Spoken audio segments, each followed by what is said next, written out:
We are now back in session, sort of, slowly moving that direction. Our next item is a monitoring item, the Superintendent's 2017-2018 Action Plan Update. Dr. Murphy. Yes, thank you, Dr. Cannon. And this is a very brief presentation this evening because a lot of the items that we'll be discussing are actually in motion and part of either past or future agenda that the board will be visiting. So I'm going to go through the four groups that we have, starting with new policies and policy revisions. I made mention of acceptable use and one-to-one devices for instruction. So you can see right now through tomorrow we have an online community input form that is out there, and we're gathering information. Staff is planning then to pull together a draft policy and then provide time between December 11th and December 22nd for some community input on that draft policy. Then we're slated to be back here on the 4th with action on the 18th. The second item that you see there, made mention also in my announcement, has to do with the school facility naming policy criteria. As you can see, we've moved through several different activities related to that project. Right now, we've got the community focus group on Saturday at SciFax. Staff is then planning to come back, do some work in December with a committee review, and then have the draft criteria ready to present to the board in January. Group 2 is looking at new schools and program moves. We just had the public hearing on middle school boundaries, and we're slated here to come back on the 14th for action. And then we've got a monitoring item on the Montessori move slated for the December 14th meeting. When we move to operational and planning, Dr. Natras along with Lisa Stingle continue to move forward with the strategic plan. I believe the strategic plan update will be shortly after the first of the year, so we'll get a sense of how the committee is working. I made mention of the FY19 budget activity with Arlington Civic Federation, and then my proposed budget late in February. And then we've got the AFSAP CIP framework. We had an update work session the other night on November the 28th. There's an information item this evening that you'll be hearing from Ms. Stingle and her team a little bit more about that. And then later on this spring, we'll be beginning the capital improvement plan for FY19 to 2028. And then finally, with capital initiatives, we've already kicked off the Reed Building BLPC and PFRC, so they are underway. As made mention, the Career Center Working Group, that group was charged or brought together this evening, and we've made appointments. And then we'll be bringing back the Ed Center instructional focus as part of the strategic plan and defining that instructional vision. Ms. Van Dorn, I think, did a more than adequate job that I won't even begin to challenge with the success of our Engage website. So again, thank you to the entire team. I think that continues to be your best resource for information, whether it's updates, whether it's calendar, whether it's kind of a progress report and decision-making points. We will continue to populate that, and I think that's proved to be very, very successful. So thank you to the team with School and Community Relations for getting that up and rolling. It's hard to believe, yes, it's been, I think, close to a year. So that's all I have this evening, unless there's any questions. Thank you very much. Let's first see if there are any speakers. Ms. Elliott? No speakers. Board colleagues, questions or comments? Mr. Waldstein? No? All right. All done? Very good. Okay. Thank you very much. No doubt it won't always be the case that we don't. Well, you know, there are 14 projects that are rolling, and we are kind of at midpoint or into the second half of many of them. So a lot of this information continues to come back, and I think the updates have really been proven successful, so people have an awareness at least of what's happening and what the timelines are. Okay. So we're going to move on to an action item, middle and high school program of studies. Dr. Murphy, do you have an update? Yes, I'll go ahead and introduce Dr. Natras, and I know she's joined by some of her team members. I believe there's some updates here this evening that we do want to provide the board before you go ahead and take action on this. Good evening. We do have Kathleen Bergaw here with us, who does a lot of work with the program of studies, and Mr. Bird is watching from afar, so hey, Ty. So I do want to just address a couple of things. We actually don't have any changes to the presentation nor to the courses that we brought forward last time. I do want to, however, address that a lot of the conversation during our last meeting really focused on intensified courses in middle school. And I know there's been a lot of conversation about that and thoughts about what that looks like. We had quite a bit of conversation about our current model where we're cluster grouping students, and we worked through that this summer. And I do want to say that I think our goals around middle school instruction really are to ensure that all of our students are challenged and engaged, that we're meeting all of their needs. And I think we can do that in a lot of ways that maybe don't necessarily have to do with the course and the course title and the things in the program of studies, as much as it has to do with what are the kinds of teaching and learning experiences that we are providing to students on a daily basis. So when we think about, we have a social studies course in 7th grade, what are the kinds of things we're doing in that course? Can we, through our curriculum, really look at interdisciplinary project-based learning? Can we do things like have robotics and coding? And so some of the things that we talk about is we talk about the program of studies, and we talk about the needs of our particularly gifted learners in middle school may not come out in a document like the POS, but come out through what are the things we're doing with teaching and learning, what are the things we're doing with our curriculum as we look at, say, 6th grade ELA, what are the kinds of work items that students are engaged in? Are we really thinking about content, product, and process with our students as we're doing that work? So I know that this evening we're voting really on what's going to be in the 2018-19 program of studies, what are those additions and deletions we brought forward. I also know and believe that there is a lot of work we need to do with middle school, particularly around gifted, and we're committed to doing that. I do believe that what we've brought forward with the additions and deletions for the programs of study don't necessarily prevent that, but allow us to continue with the conversations that we're having to meet students' needs. So that's really the philosophical addition, but not so much the what's in the content that we've brought forward for action this evening. And I'd just like to piggyback on that because I know Dr. Cannon and you and I have had discussions about this, as well as other board members. And speaking with Dr. Natras, I think one of the things that we're hearing through some of our parent community work is that we need to look at ways that we possibly can strengthen and enrich and really broaden our middle school program.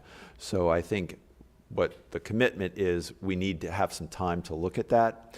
There's going to need to be, if in whatever direction we go, there's going to need to be professional development. There's going to also need to be discussion with our teachers and our principals about how we go about this. And I think we need to have a very clear plan that's articulated as far as how we move forward.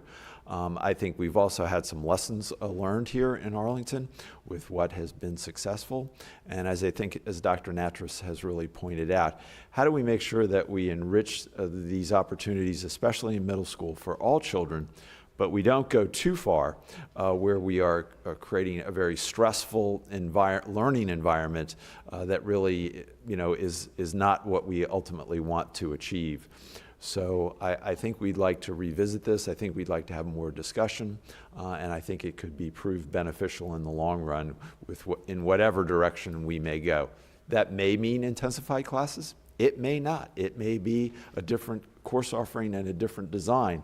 As you may recall, we've had discussions over some period of time about how the day is designed.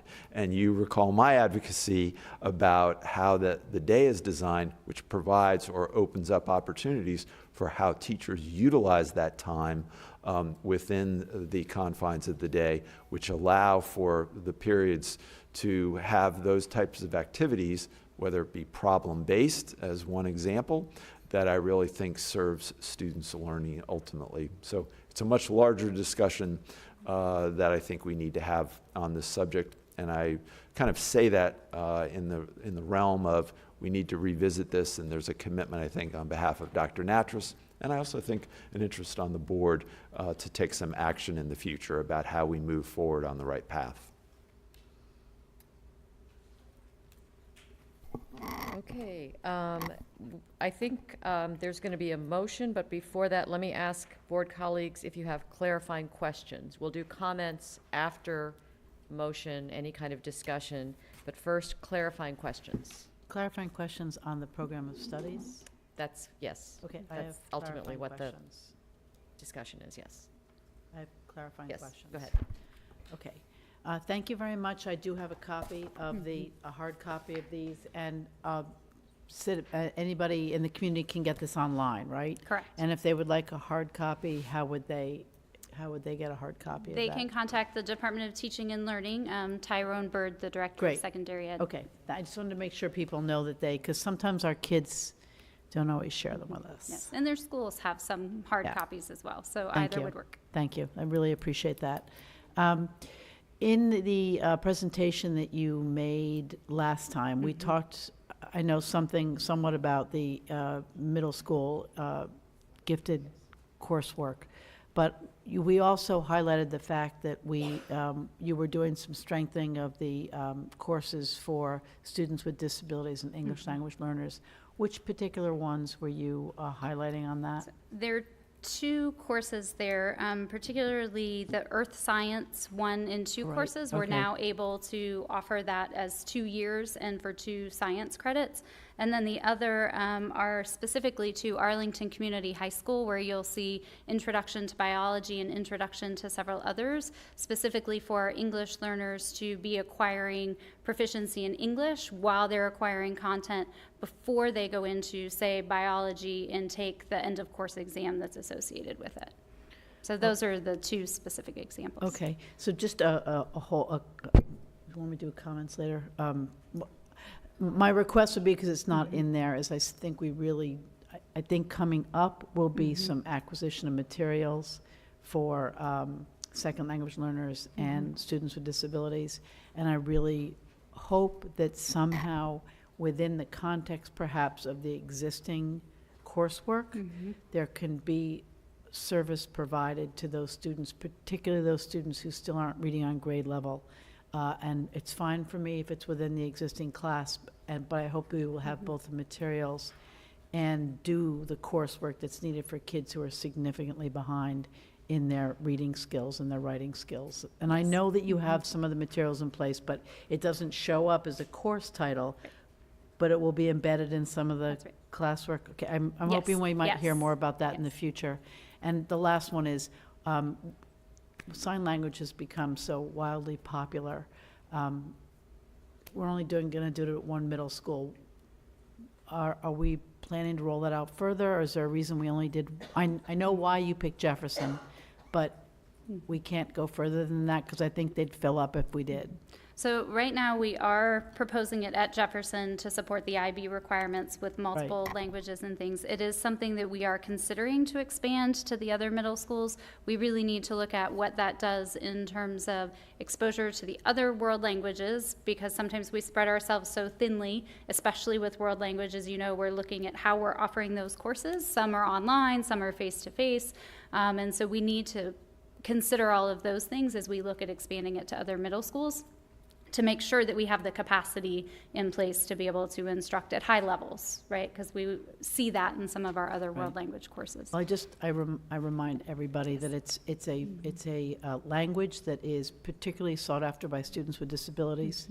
It just is different. And then secondly, particularly at the Career Center, I know that there is an advocacy and a desire to have that there, and it's pretty close to Jefferson, so maybe something could get worked out. Yes. Thank you. Thank you. Any other clarifying question before we go to motions? Mr. Goldstein? Do you have an updated presentation? Is this on? Do you have an updated presentation? No, Because in the board docs, it says updated. it's the same presentation. Okay. Okay, I didn't understand that.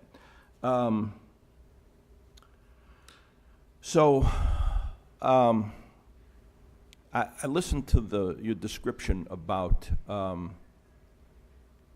making some changes at the middle school level with additional rigor, and I think I'm a little bit more lost than I was. I mean, I like the idea of more rigor. I also like the idea of getting our arms around the intensified classes. Not that I'm necessarily an advocate, but I want to understand better about them, and I'm particularly, as you know, befuddled by the fact that we had a consultant who told us to implement intensified classes, and yet your recommendation for practice is that we do not. So I'm still betwixt and between there and would like to understand that better. But I appreciate what Dr. Murphy said about taking some time and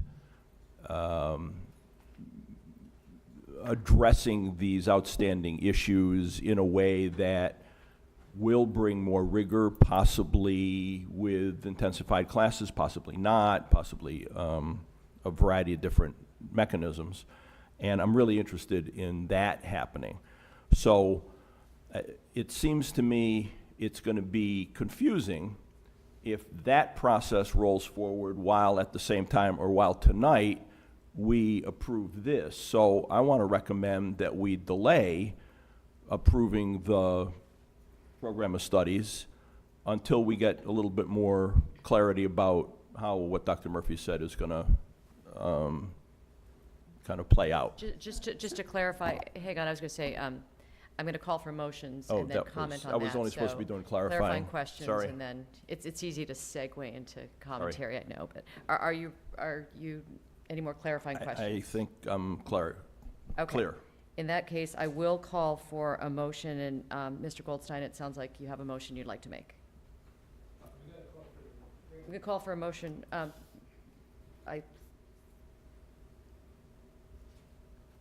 He's calling for a delay, so which one should we do first?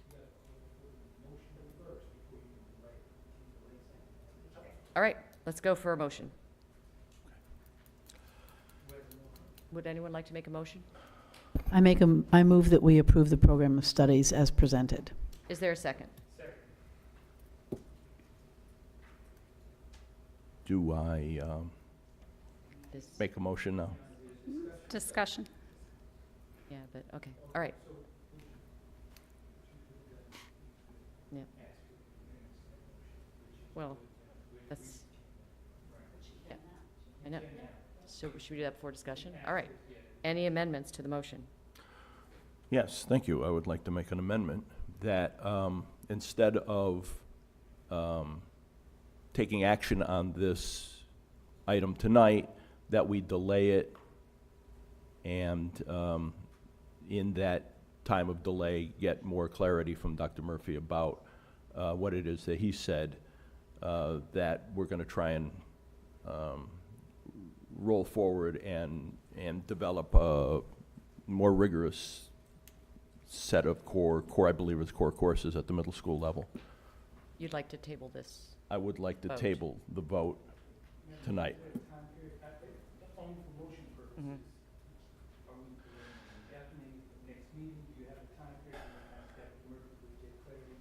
Yeah, I'd like to, that would be a good idea, thank you. So, Dr. Murphy,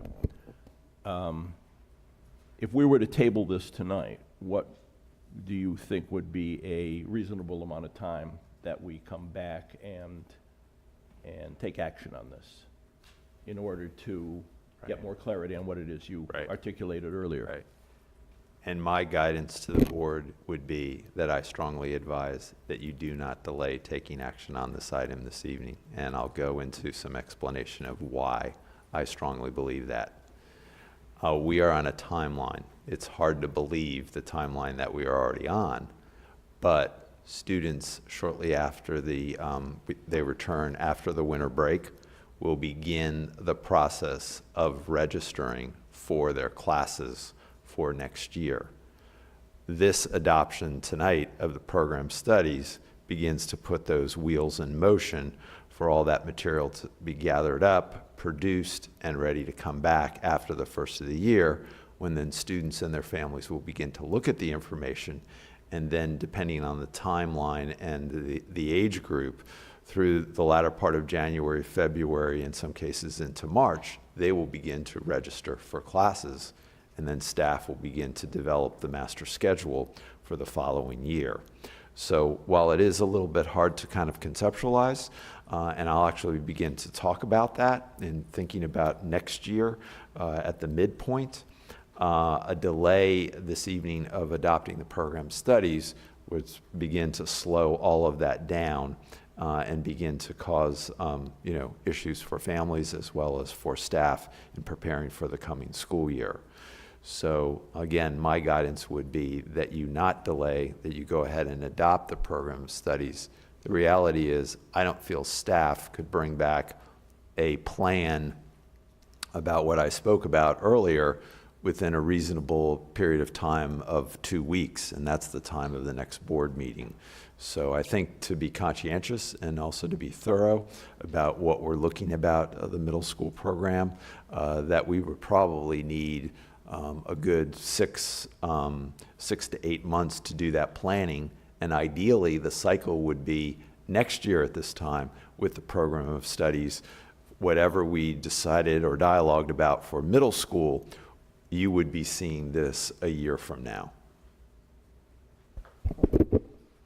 Thank you. For implementation in the fall of 19, is that what you're talking about? Yeah, let me see if I get, yes, I think that's correct. So, can I continue discussing Yes. this amendment? Thank you, James. So, would it be possible, rather than a wholesale change in the program of studies along the lines that we're talking about here, for every class, would it be possible to have, that we start out with a pilot? However it is we want to define a pilot. One course, one school, one grade, something like that. I have to say anything is possible, but with things when you bring about change and the ability for them to get embraced and get liftoff, when it's an edict, it's got not a great success rate. When you give time for people to buy in and contribute and create, the interest, we have a better success rate and a better liftoff. So I'm thinking optimistically here, Mr. Goldstein, that in the September of, or for the school year 1920, we would probably be coming back with more of a pilot than a full-scale implementation across all of the middle schools. So I kind of want to manage expectations as far as how we would be able to move forward. I understand managing expectations, but I do want to make clear that I'm very interested in this and would really like to see that we take movement in that direction. And that's the purpose of, my action tonight.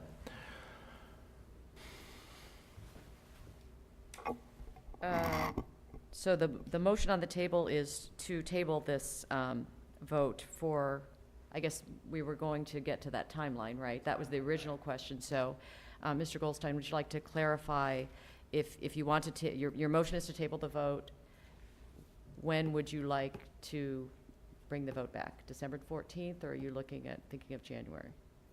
Which I think is ill-advised. December 14th might be what you're... That would be fine.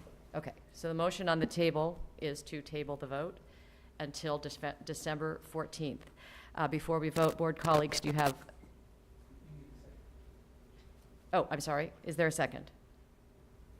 I will second the motion. Board colleagues, is there any comment or discussion? I appreciate Mr. Goldstein's recommendation for tabling this. Also appreciate the superintendent's response.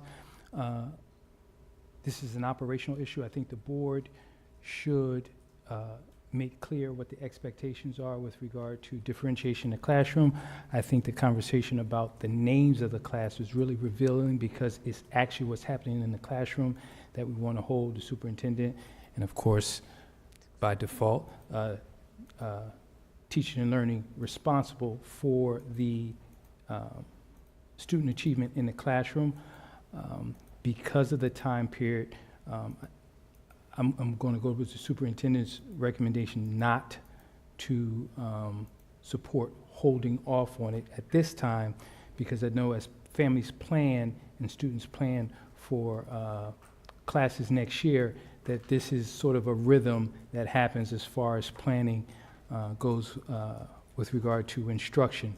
And I think that there, hopefully through board collaboration, is an opportunity for the board to set up milestones and a timeline for what it is the expectation is with regard to the differentiation in the classroom.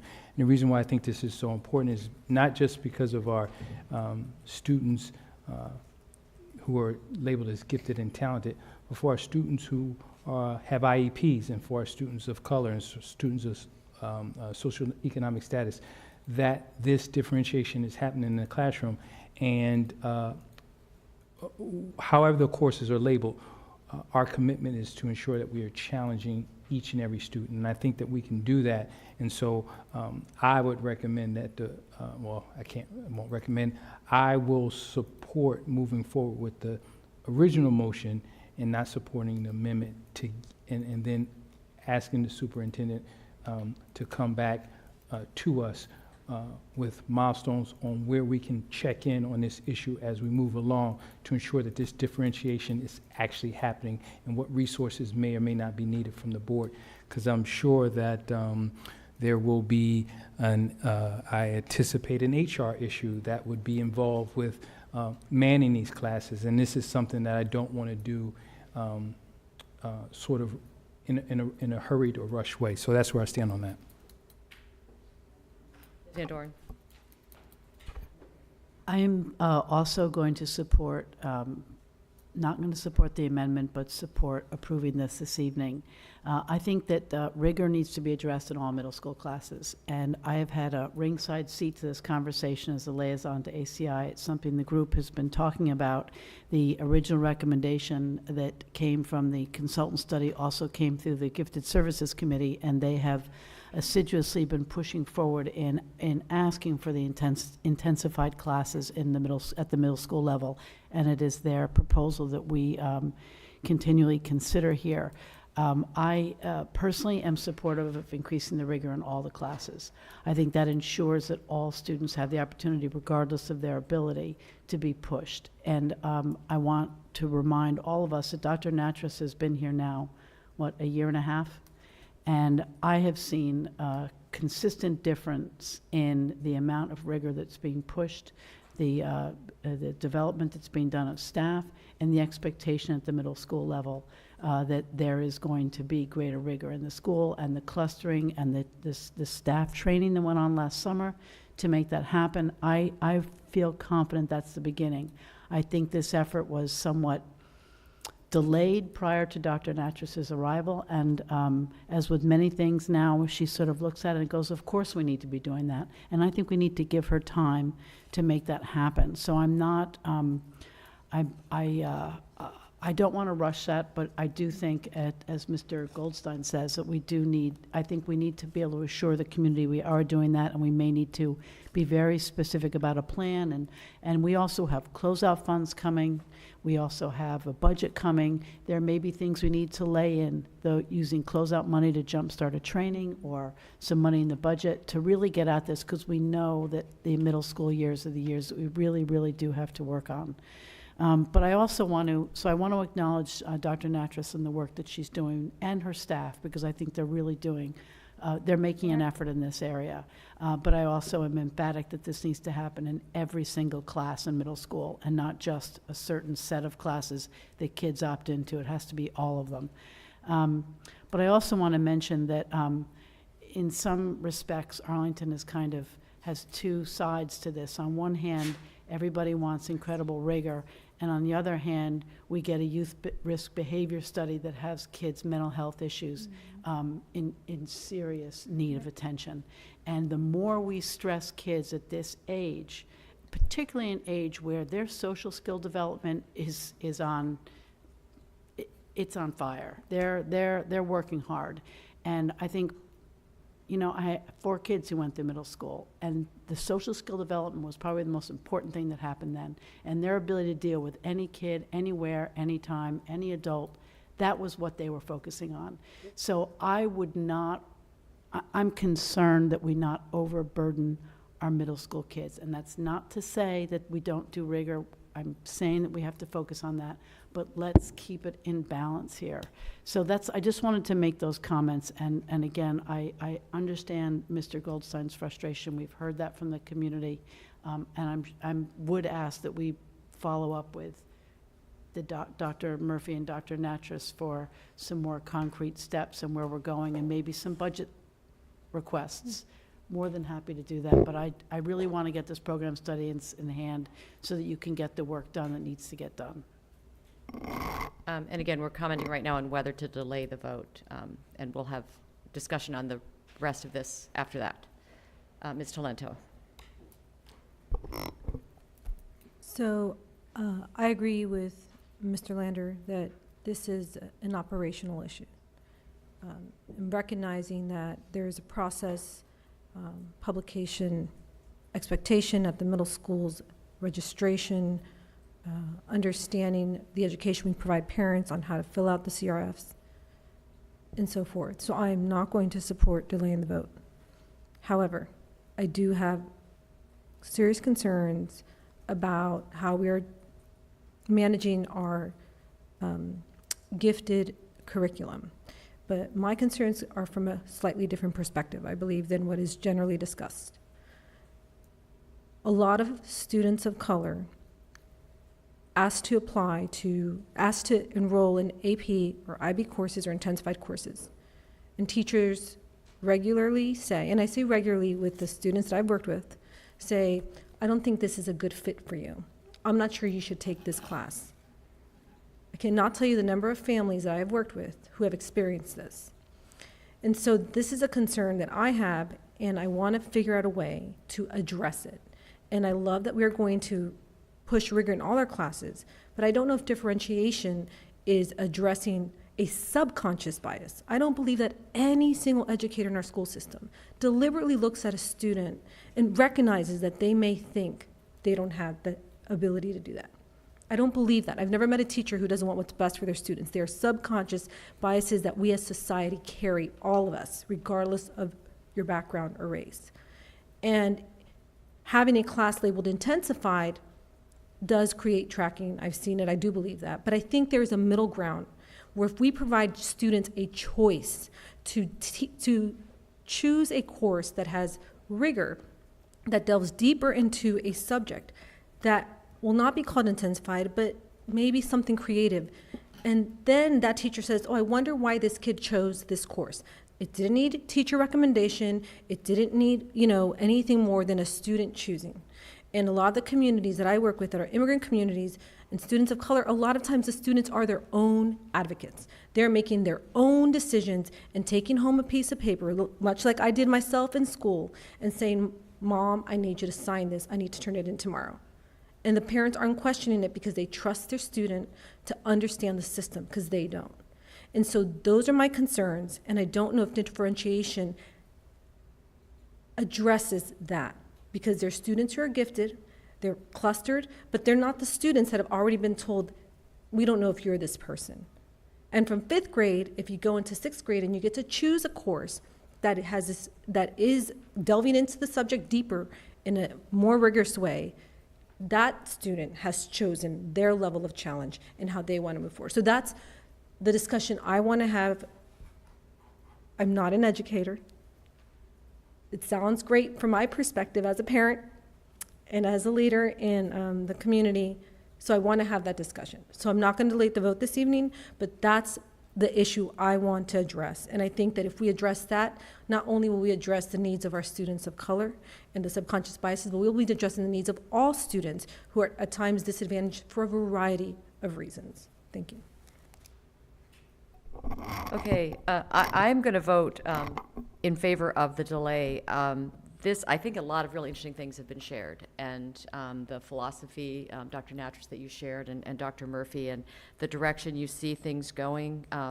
To me, even though it would only give us 2 weeks, which is not enough time to actually do something, it gives us time to develop language. That can happen in 2 weeks. And the idea of a plan, we're talking about, can we do something? We're not going to get this in this program of studies. I don't think there's any sense of that. But, adding the direction that we will be building a plan is something that I'm very interested in. And so I would be interested in having the extra time to think about how to make that step toward a plan. It's kind of like all the, again, 2 weeks worth of work. I understand it's not much, but I think it'd be valuable. And I think a lesson here really, to me, is that just like with our boundary process, we had info, public hearing, action, 4 weeks total. This is a 2-week process, which is how we do a lot of things, but maybe sometimes for big topics like this, it's actually not enough. So I'm going to support the delay, and with that, we'll go ahead and vote on that. All in favor of the motion to delay, please say aye. Aye. All opposed? Opposed? Motion fails, amendment fails 2-3.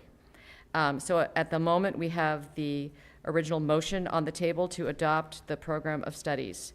And is there, and it has been seconded, yes. I have one comment on that. Is it, On the can I first original- check oh, to I'm see if sorry. there are any amendments or proposals? Mr. Yeah. Goldstein? We have another amendment. I have an amendment Okay. I'd like to make. So it was a very good discussion, and I thank everybody for their thoughts.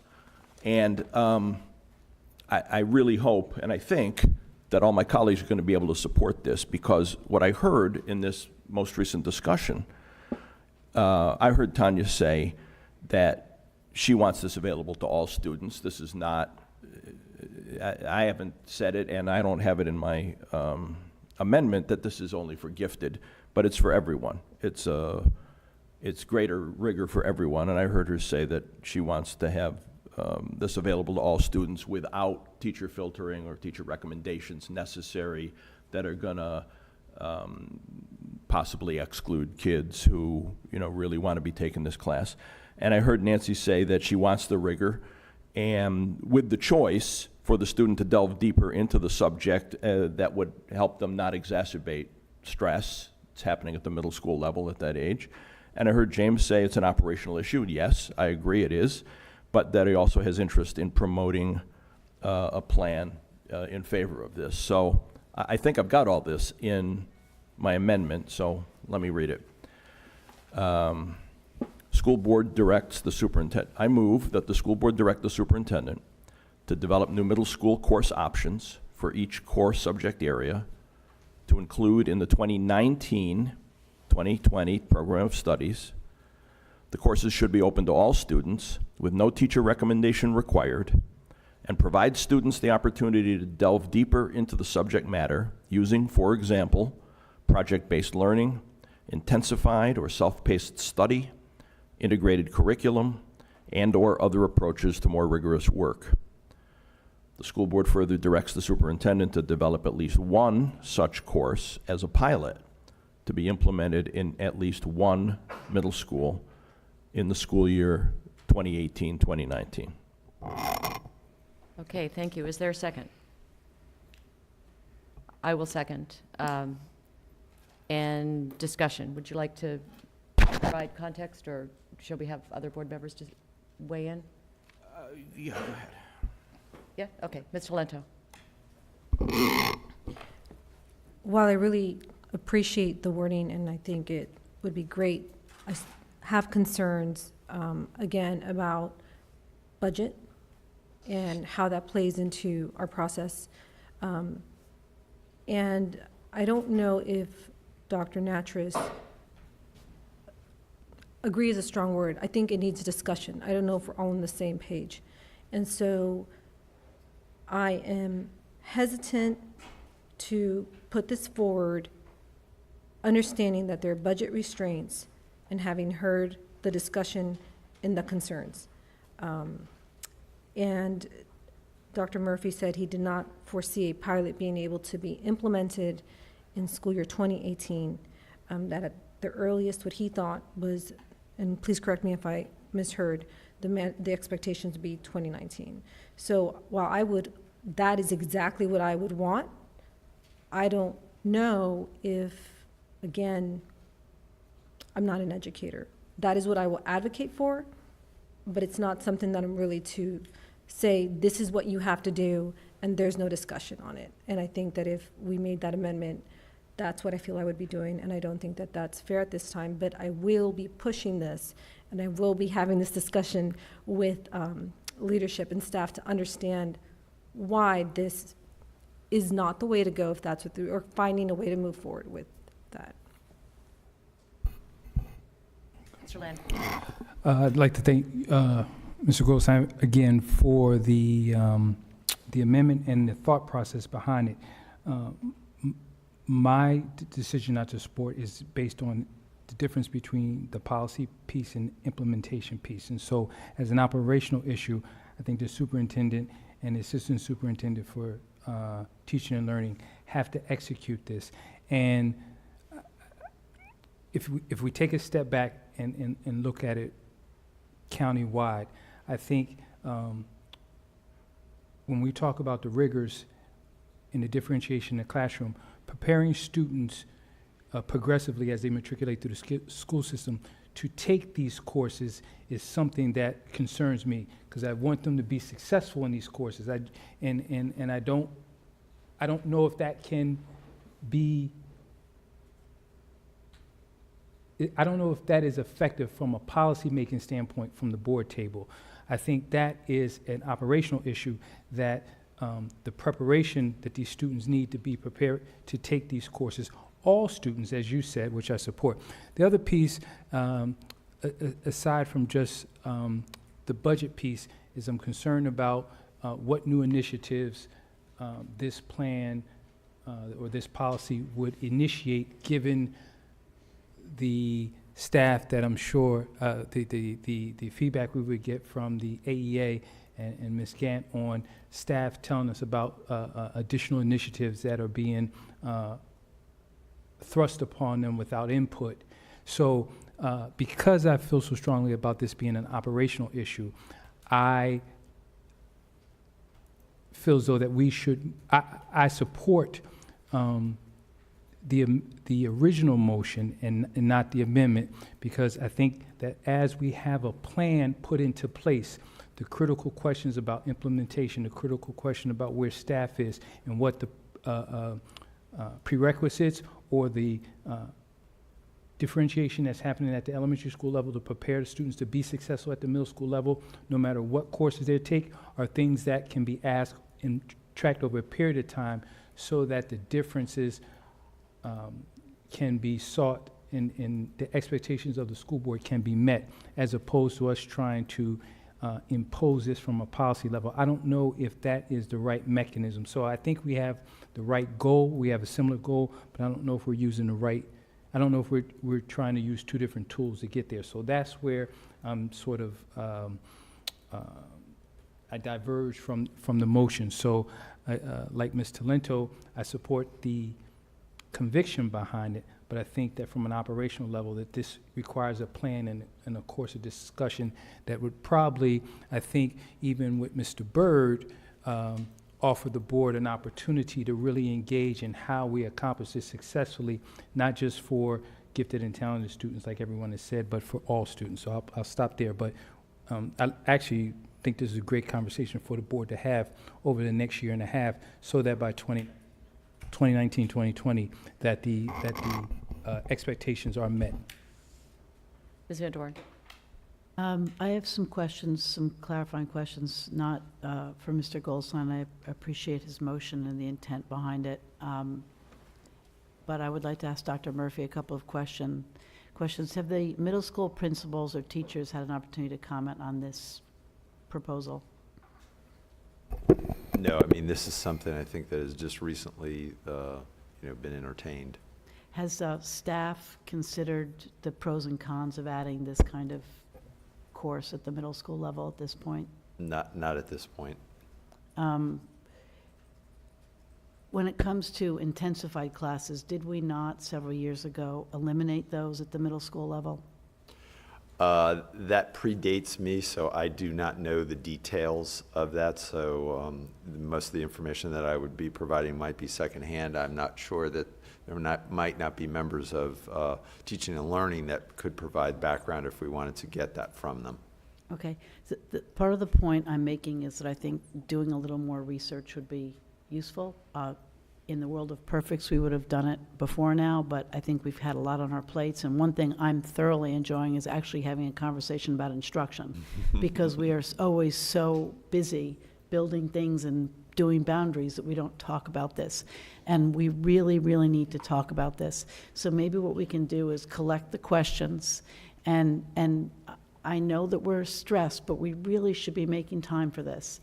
And maybe we can squeeze in another work session, collect our questions, and then, and put them together and dig into this and see what is an appropriate timeline, how do we get it done, because it has to get done. And I have to say this issue is near and dear to my heart, because the barriers we put up to kids who learn differently are not just about what's black and white on a piece of paper. It's when the kid who has a disability goes to the guidance counselor and says, I want to take that class. And the teacher goes, I don't know if that's right for you. Or their language isn't quite right yet. And the teacher goes, oh, Mrs. Smith, I just don't think that's really right for him. There is a subtle leveling of kids that happens. And I have dealt with child after child and family after family to teach them the magic words they have to use, which is, put my kids in that class. But not enough families know that. And the thing is that that is what we have to get at in terms of the cultural and the subtle biases that we have towards making sure that every kid succeeds. But that's why I am passionate about that happening in every single classroom. Every single classroom needs to have that kind of rigor, and we need to do it for our most gifted kids, and every kid is gifted in their own way. Every kid has their own ability and disability. We need to get at that, and it's not pie in the sky, and I believe that Dr. Nattrass can do this, and that's where my chips are going in this. But I do think we have to, with all we have on our plates, make that time to say we're going to look at this and we're going to come up with a plan, and we should do it with the middle school teachers and find out exactly how are we going to put the time in the day to do that, and what training do you need to make it happen, and how can we commit ourselves to actually hear next year that the kids with disabilities who aren't getting the access to or the English language learner who's not, or the gifted student who says they're bored yet again, when do we get to hear, because we put some steps in place, that they've gotten what they needed? And I think we can do it. So I'm very passionate about that, because I've lived this personally in my family, and I've supported a lot of other families trying to do what Ms. Talento was talking about. It's subtle, and we have to work on it, and it's more than just putting another course in the catalog. So that's sort of where I am, and Mr. Goldstein, I appreciate what you're trying to do. I just don't think this is the best mechanism for doing it today. Okay, and Mr. Lander, I promise you will get to vote on the motion eventually. It's going to happen, but we're still on the amendment right now, just to clarify where we are. Mr. Goldstein, would you like to make comments? That's going to be the exciting part of the meeting, right? Yeah, thank you. And thank you, everybody, for all your comments. And I got to say, I hear all of us saying the same thing. We're all saying the same thing. So maybe it's a matter of the wording of the amendment has to change a little bit. I just want to make a few very brief comments. The budget piece that's been referred to can be worked out. Our budget is upcoming, and we can decide to tweak that appropriately to do this.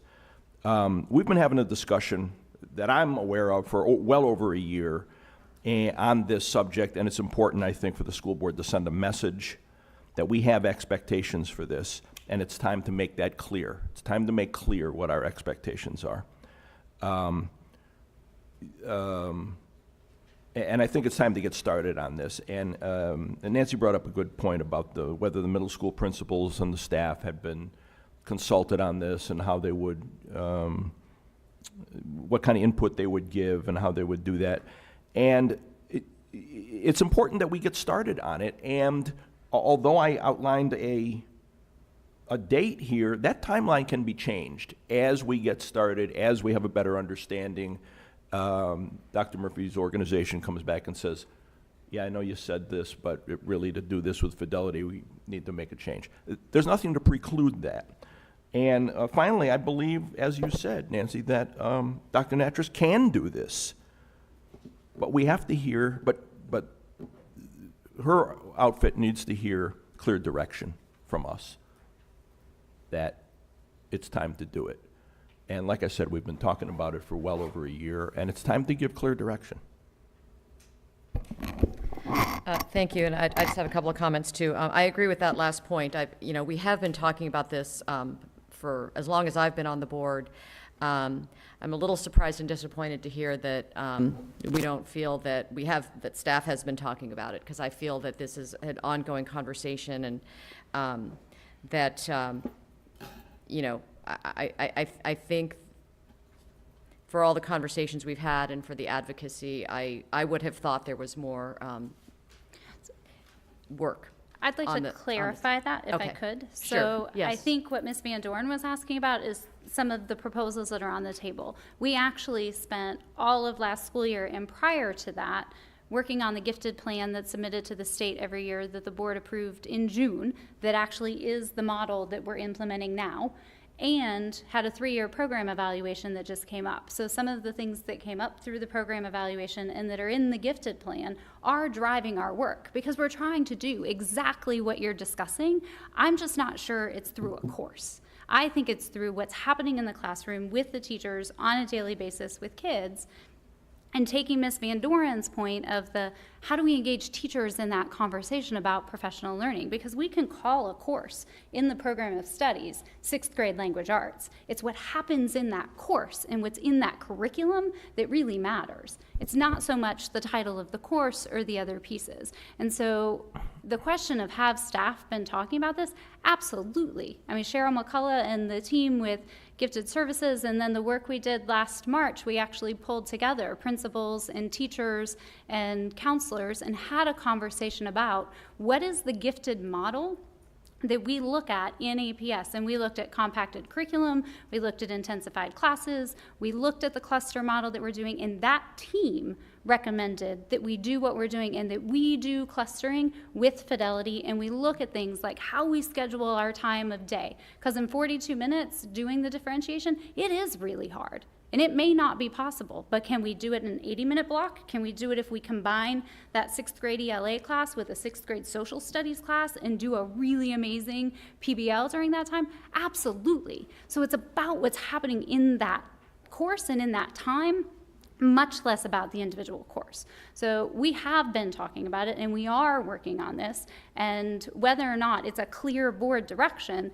it's important to me and it's important to our staff. And so this is the work we have to do. Did you have a comment? Yeah, I do. Yeah, thank you for that. And I maybe the biggest mental roadblock I've got at the moment is I appreciate what you're saying about that it's not about the title of the course, it's about what's happening in the classroom. But my question is, how is that codified?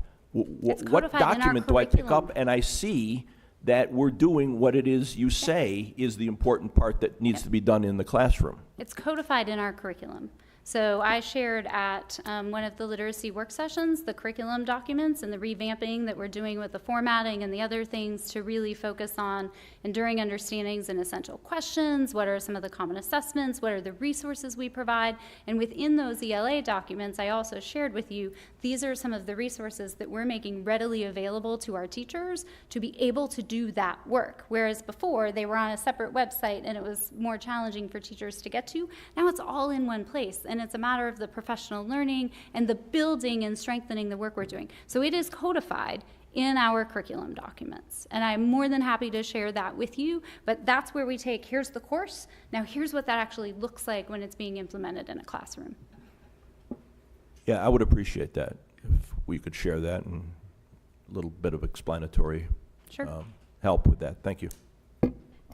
Yeah, and I you know, actually what, I think it was Mr. Goldstein earlier said, I mean, we're all actually talking about the same thing in different ways. Absolutely are. And, you know, that last point, it is still the case that families get the program of studies. And one of the reasons I supported the delay, again, like I said, just we could develop language, right? So, you know, at the beginning of the program of studies, it has a paragraph about the general philosophy about middle school, right? And, you know, then course descriptions. And whether there are different courses or just one course, you know, everything that you're talking about, and I think what's in the language of this motion are lots of different ways, you know, to teach and work with students. And I think we all want to do that. We all want to deepen, you know, how we work with kids and the kind of the experiences they have. And so, that's why I supported the delay, was because I think on some level, what we're asking for is just a little more detail and information for students and parents about what we're doing in these classes, for one thing, and what we're trying to do and where we're headed. So that's one piece. But, and I'm very sensitive to the idea that, you know, this would be a mandate. But again, we're all kind of saying the same thing. You're pursuing the same stuff that's actually in this amendment. And you could say, well, but the amendment defines courses, but we have courses now. I mean, this is really saying move forward and do more in middle school and work to challenge kids. That's how I read the motion. Again, I'm very sensitive to the idea of a mandate, but I don't think it is that. And I think we're going to go forward and work on these issues either way. But I think by having this as, you know, the overall timeline and guidance, it gives us that direction and gives us a little bit of that urgency that I think at this point, given the fact that we have otherwise just talked about it, I would like to see. I would like to see that on paper, that we are doing this.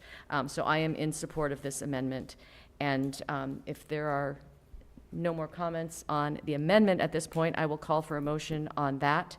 All in favor of the amendment, please say aye. Aye. All opposed? Nay. Motion fails 2-3. And now we will vote on the original motion. But first, discussion. Yes, one Mr. comment. Lander. Yes, so I wanted to get to this part because I thought that it would help explain some of my positions on how we move forward. The middle school level is extremely challenging, and it's only 3 years. When we had block scheduling in previous years, there was a huge pushback, even recently, from some of the parents, communities at the middle school level when we look to make these changes. I bring those points up because the conversation about rigor, about instruction, is one that, prior to my colleagues joining the board, is one that frustrated me. And though I drink from the gospel of Dr. Nattrass, I think that it, making up for the years where we had different folks leading our Department of Instruction, caused and created sometimes frustration among families and educators about what our priorities were instructionally. I think the board, in defining a vision and a plan, working with the superintendent to have a plan of implementation, will help provide guidance and clarity, not just for our families at home, but for our teachers, because the timing is just one critical component.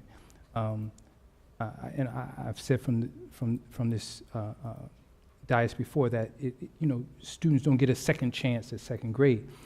But the important thing is that we take advantage of each opportunity to grow their educational experience in the school system. So when they get to middle school, when they get to high school, that they're able to take and be prepared for challenging courses, whether or not they take them. And so one of the things I talked about in previous years on the board was making Algebra 1 mandatory for all students. And I got a big pushback from instructors about making those course mandatories. But I think that as the board moves forward on this work, focus on instruction. One of the things that I think is important when I talk about from an operational standpoint is having an implementation plan that isn't just the superintendent giving us an update on what was done, but an update on what is happening in the classroom and how these things are being done. Because that's really the difference that parents, that I've heard from parents when they talk about it. And I struggle sometimes when as much when parents say that their child isn't being challenged because their child can take more work, as much as I do when parents say that their children aren't receiving the special services that they need, if they need a device for learning or whatever it is that they need for learning. That is the problem that I hope we focus on, and I'm not sure that a policy does that, but I think that an implementation plan that the board monitors each year, all the time, will do that in a healthy conversation with our principals and our teaching and learning department. And because now that they have reorganized and we have a director of secondary learning, I mean, I want, he's a Cowboys fan, but I want him here, and I want to be able to question him, because I just think that having one person as a single point of contact for all of the change going on will overwhelm our staff. And I think that in our surveys, we've heard feedback from staff saying they want to be included. Great. This is our opportunity to include them and hold them accountable for the autonomy that they want and the freedom to be creative in their classrooms. But that means that when Mr. Lander comes in, when Ms. Talento comes in, Mr. Goldstein comes in, that they meet the need of each of those children, not based on how much money their parents make, as we talk about, or the color of their skin, or where they live in Arlington, but their ability to read, their ability to write, and their ability to count. So I think moving forward, that is something that I would encourage you guys to work on moving forward, is a plan that you monitor, not just, hey, this is what's going on, we did these things, but how these things happen. I don't know if it's a work session, Ms. Van Doren, or even the updates that we get from the superintendent, but I think that the focus on instruction should be as detailed or more detailed than the construction items that we work on, because they get a lot of attention because they have a lot of money. So I'll stop there, but that was where I think, Mr. Goldstein, our only difference is, I think, is whether or not a policy can accomplish that. And I think that from a policy standpoint, we've tried a couple of things, at least in my experience, and they weren't successful. So I think hopefully from an operational standpoint, we can monitor it a little bit more closely, and maybe as Dr. Cannon was talking about, and get feedback from the Director of Teaching and Learning, the directors of secondary and elementary school education, of how these courses feed together. And as we talked about with boundaries, we have exemplary programs that, honestly, if you compare Barrett's, and I'm pulling one out of the middle of the sky, if you compare Barrett's program to Science Focus, what is the difference in those exemplary programs? I mean, what are we actually paying for in our budget with those positions, and how do we actually create that differentiation so that we can point to those programs as both based on science, but what is the difference? So I'll pause there, but that is what I hope we can solve operationally, not necessarily just with a policy. Any other final words on the main motion before we vote? We will, okay. I just want to thank Dr. Natras again for this program of studies, as well as your staff for the work you've done.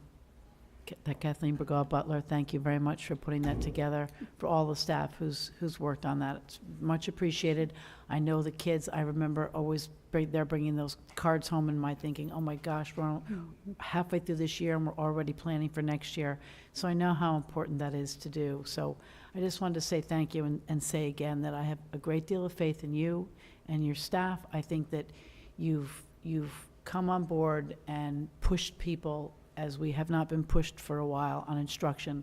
And I do wish that as a board, we had more time to spend on that. And it is frustrating to us that we have to spend as much time on construction and boundaries, but I'm personally willing to spend more time on this and carve out more time on these instruction issues, because maybe some of this is a communication issue that not just to the board, but to the community about all you are doing, because I hear about it all the time, and maybe it's my closest to ACI and the changes that are going on, and I think we all hear about it in the schools that we visit. But thank you, and thank you to the staff for it. Okay, we're now voting on the main motion. All in favor, please say aye. Aye. Aye. Any opposed? Motion passes 4-1.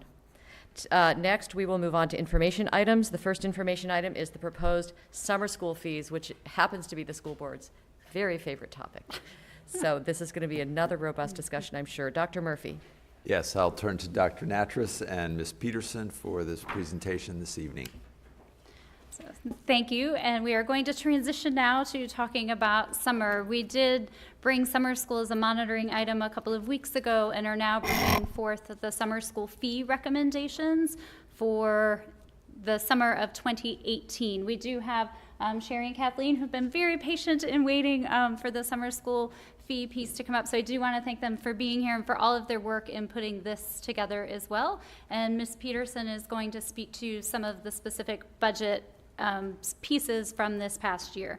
So I first want to really bring us back to what is our mission statement when we talk about summer school. What is it that we're really trying to achieve? And so this is actually from the summer school program evaluation, which is, we're on a 7-year cycle. So this is from a few years ago. But the purpose of the APS summer school program is to provide academic enrichment and skill strengthening opportunities to as many Arlington students as wish to participate. And I think we heard that in the conversation a couple of weeks ago. And it provides a cohesive organizational structure to support quality instruction, continued student learning, and high student achievement.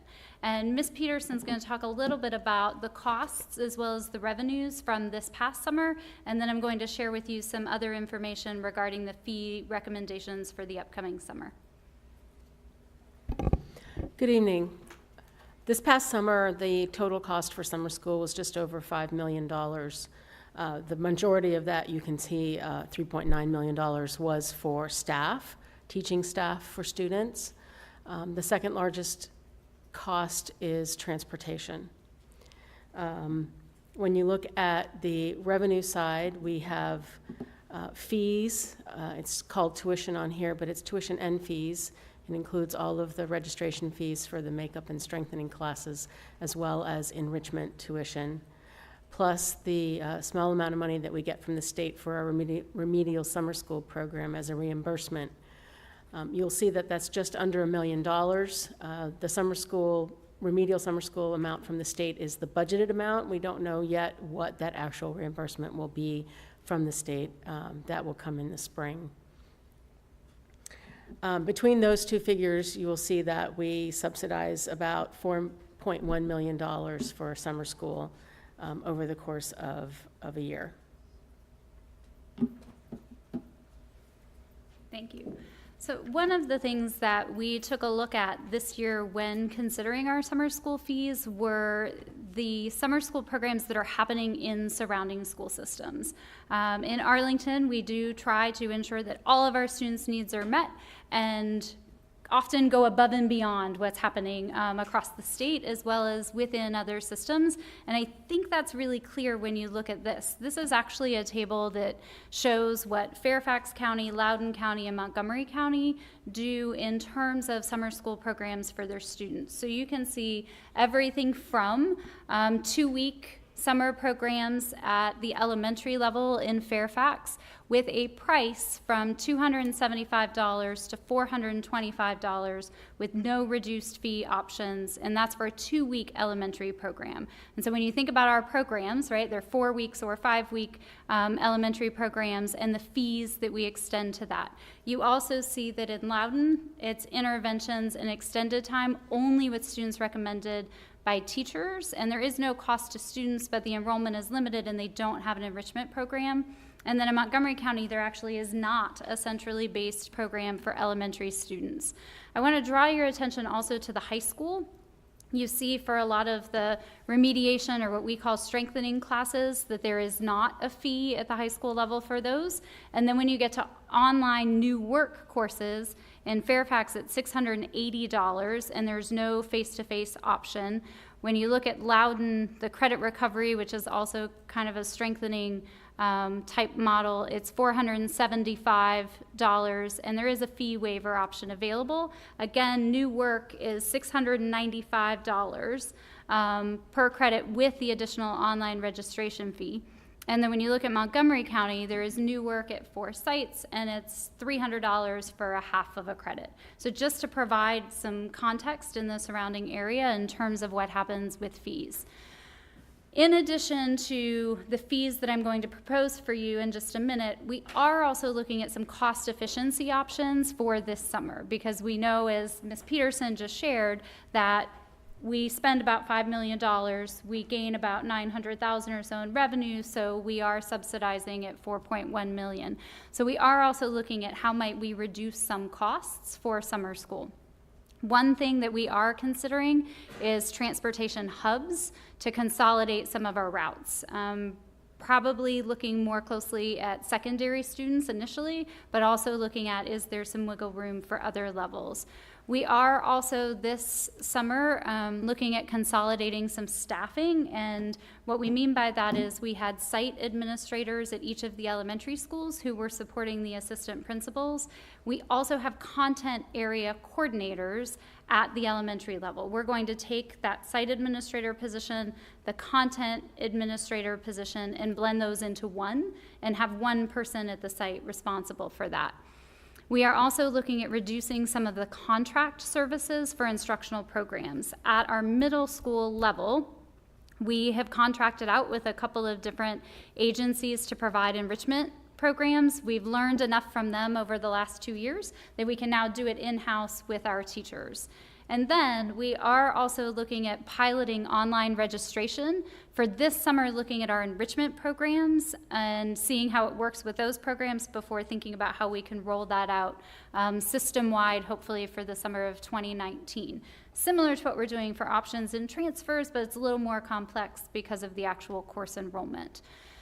So therefore, our proposed fees for this upcoming summer, you will actually not see any changes to what we proposed last summer. So as you look at these charts, you'll see in the summer school for 2017 for elementary strengthening, the registration fee is $100 for the full fee, $56 for a reduced fee. The same fees apply for middle school and high school strengthening. Then we also offer elementary enrichment programs, and you'll see that the full fee for those weeks is $560. That has not changed from last summer. The reduced rate is $102. Middle school enrichment, you can see the costs there.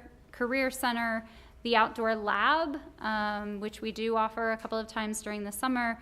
The high school new work for credit is at about $250 with a reduced fee of $87. And then the Washington Lee Intro to Advanced courses and the Wakefield AP Summer Bridge programs each have a $100 registration fee or reduced fee of $68.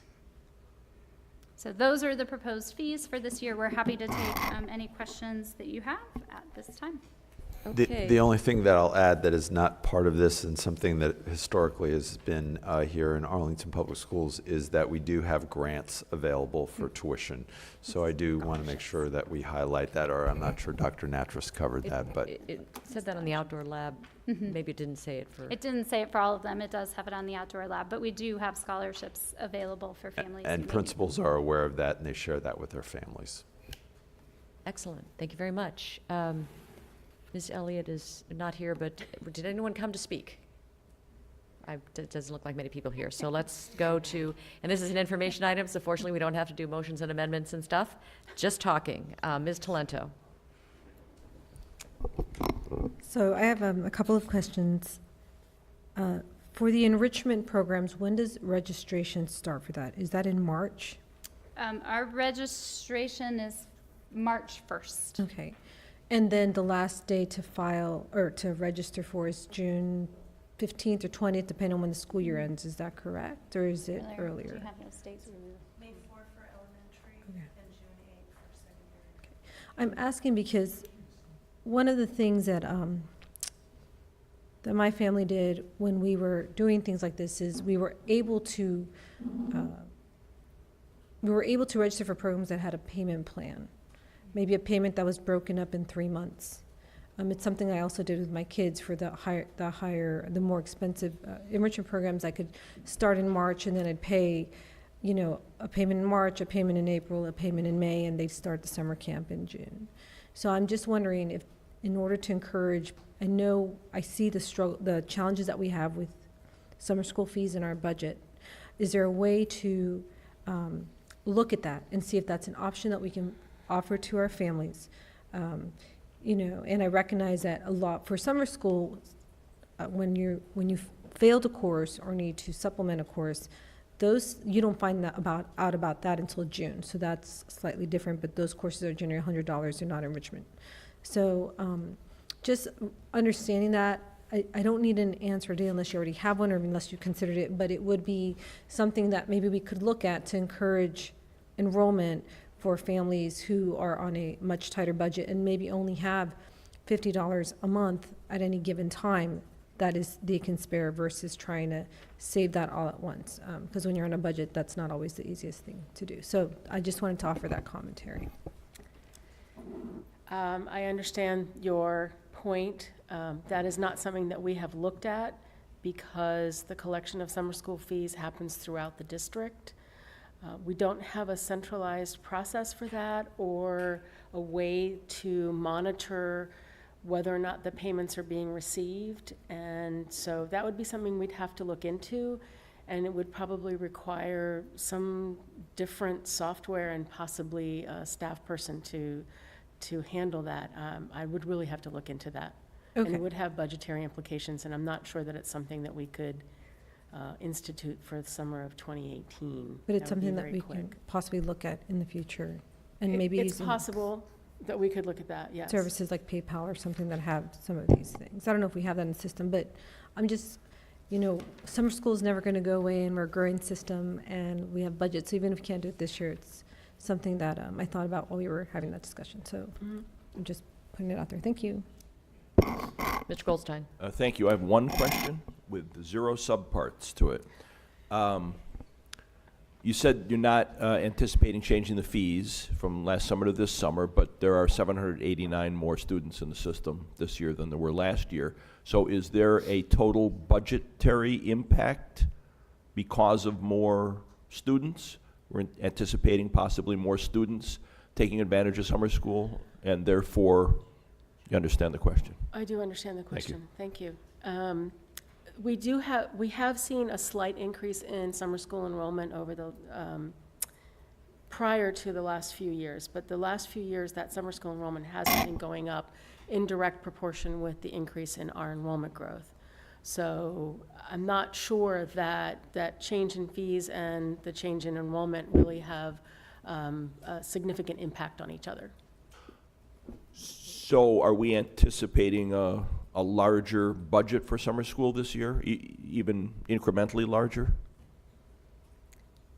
I mean, I understand what you said about it's not a direct relationship, but Right. are we anticipating some more? There will be a slight increase in the summer school budget, yes. Okay, thank you. Ms. Van Dorn? Okay, we had a summer school evaluation, and there were a multitude of recommendations in that, and I'm not going to go through them now, but I think we should revisit that. I have a question. I believe our largest cost in this is salary. And all of our employees who are leading courses in the summer are certified teachers. Yes. Is that mandated by the state? Yes. Okay, here's where I'm going, and this is a conversation I've now heard multiple times at this table. Are there creative ways that we can be using our school buildings to provide opportunities for students to do summer activities and growth opportunities that enable us to provide those opportunities, perhaps by contractors or more cost-effective staffing, so that we could perhaps use our buildings, if they're not being renovated or improved, and make this an enterprise that fills a need, because I think there's a need every summer for kids to have things to do, and not always do it in terms of a full-on course that is being taught by a certified teacher.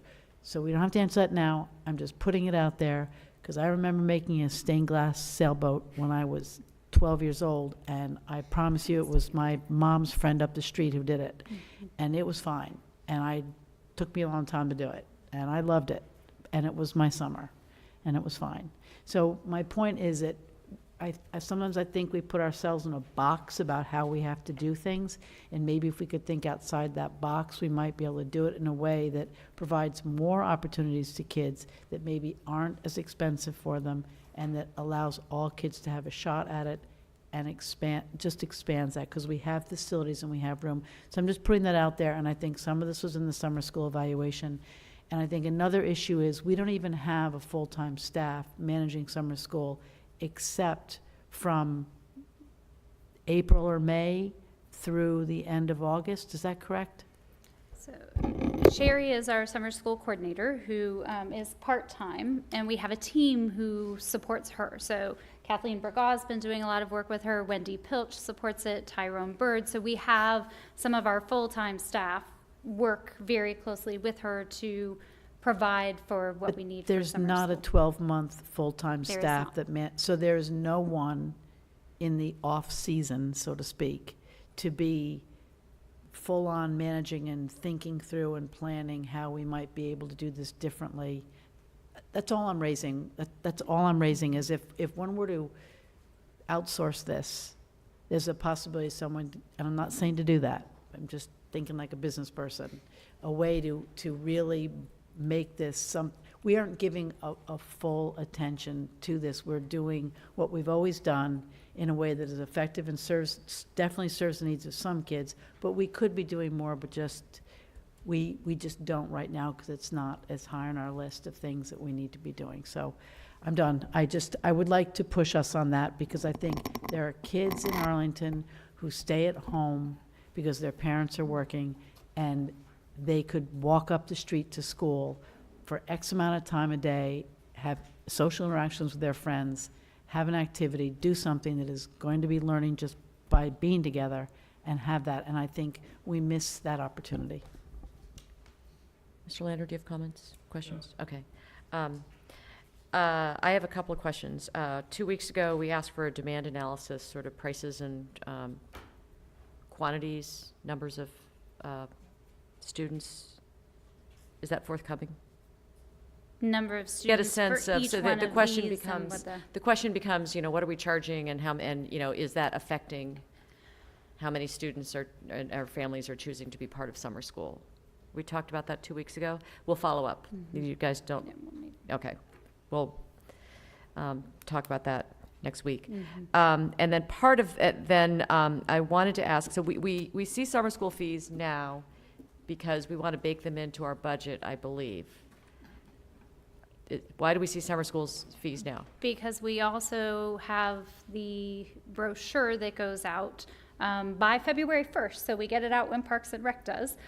So we have to publish the fees in the book, right, in the course catalog for summer school. Okay, because my question then was going to be, if we wanted to subsidize summer school more, so that perhaps more students would take the classes, that would be a budget thing.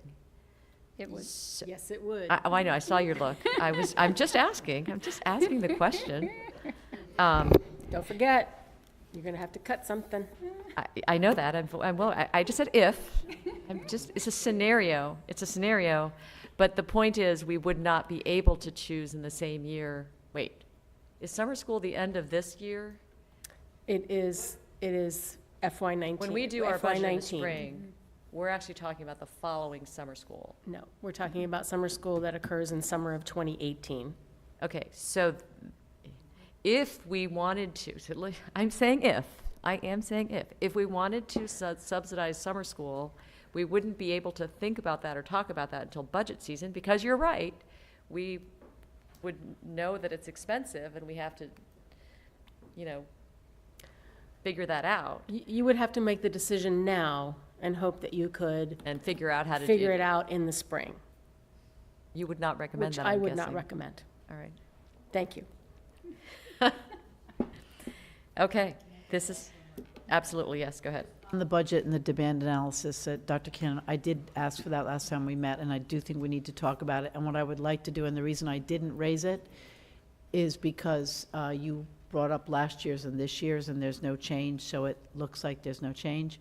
But what I would request is that we go back, I want to say 10 years, and look, far back as you can go, but it's within my span of time in Arlington, that there were several years where the price went up dramatically, and that is when the participation rate went down.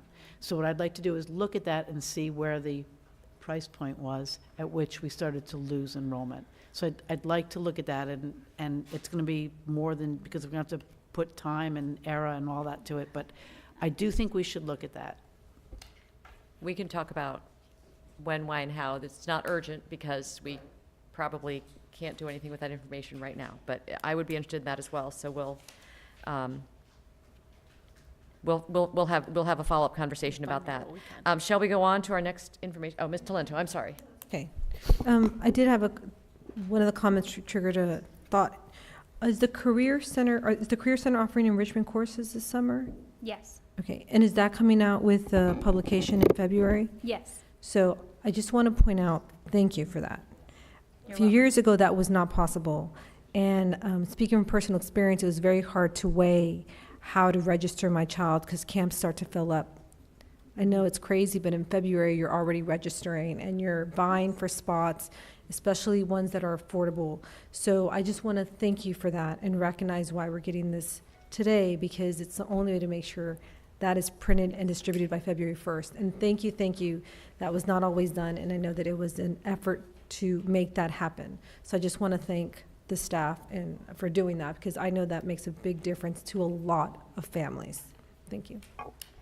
Since people are mentioning Parks and Rec, and they have a great program, and they have some of these drop-ins and, different types of camps, parents get confused about the difference between the two books. It'd be great if someday we just had one book, the things you get credit for and, the other camps, but we're just talking. More collaboration. Let's move on to our next information item.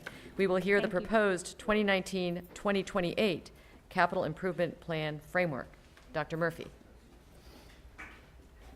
I just want to go back for just a second, circle back to this item that we were talking about, and I'll ask Ms. Johnson perhaps in the future to provide a little bit more background, because there is a great deal of coordination that goes on that's actually even started between the county and the schools with facilities and planning of the various programs. And so while we just have one slice of that, it's a pretty extensive process, and it goes, it's already started, and it goes over the course of the spring into the summer, so that we are well coordinated. I won't ask you to comment on that now, but there is that strong relationship, and there's also a high demand for facility use that also occurs within that. So there are, yes, our school facilities and the programs that are comprised within there.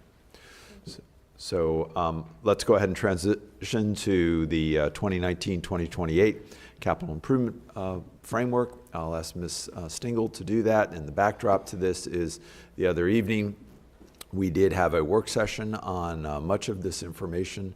So we're bringing forward this as an information item for you then to adopt at a future meeting as far as then how we move into the CIP work later this spring. So Ms. Stingle?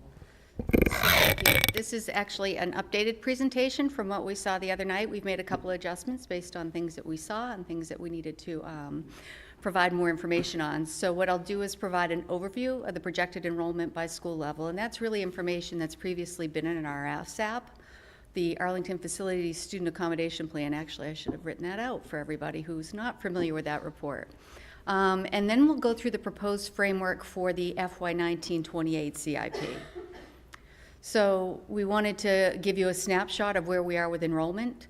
This shows total enrollment over time, and this fall we actually exceeded our enrollment levels. We have had a historical high of almost 27,000 students. And as you can see, there's been a lot of change over time. So what I wanted to start here with is to show you our utilization as of September 30th this fall. So when we look across our schools, our elementary schools, we have one school that's over 125% capacity based on the enrollment on September 30th. We have 6 that are in the range of 110 to 125%. We have 8 that are below that 100% capacity level, so there is room in some of our schools. We have additions that have increased the number of seats at a couple of our sites over the last year. This chart, before I jump into this, I want to give you a little bit of background what I'm showing you here. This chart actually begins, you'll see ahead of the red line, it shows our membership on September 30th of this year. And then what we show you is the projected enrollment from last year's projections. We'll soon publish the new projections, but this still reflects the fall 2016 projections. So the green bars show you the enrollment and the projections. The blue bars, the blue triggers at the top there actually show you the number of seats we have compared to the number of students. So as you see right now, for elementary students in this year, we are 993 seats short when you use the current capacity levels compared to the number of students who are enrolled in elementary school. When you move over to 2019, when the Fleet Elementary School opens and we have all those moves that happen at the elementary level, we're adding 752 seats, and what you see is we're actually quite a bit closer to having the right number of seats for the students in the system that are projected at that period of time. And again, you see in 2021, as we open the Reed School, that will actually bring us to have more seats than the projected number of students. And as we look further out, we're actually keeping pace with the growth.